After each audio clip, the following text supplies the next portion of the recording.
In this video, we're going to take a look at another inverse trig derivative example. Again, I have all 6 of these guys listed here, and so hopefully we have each of these memorized, unless they'll be provided for us on a test or something.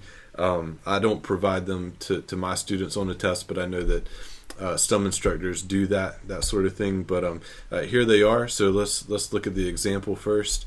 We're trying to differentiate arc cosine of e to the 2t. Now, first of all, we remember that arc cosine is the same thing as cosine inverse. These are equivalent expressions. So you could say one or you could say the other, and they're the same thing. It also should not concern us that we're using the letter t here.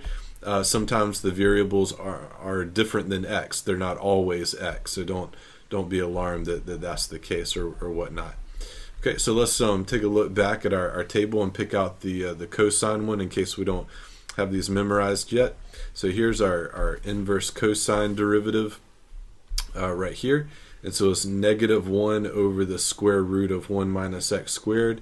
But again, remember that it's not necessarily going to be x squared, because in our function we don't have an x. We have I believe it was an e to the 2t. So we're going to have to modify this derivative slightly. Okay, so let's get right to it then.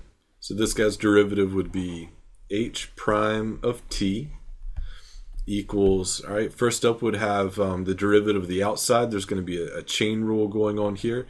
Derivative of the arc cosine part would be negative 1 over the square root of 1 minus, not x squared, but e to the 2t squared, which would make it e to the 4t, followed by the derivative of this inside portion right here.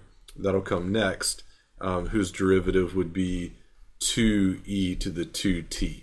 So you could leave it like this. I think I'll try to combine these two into one.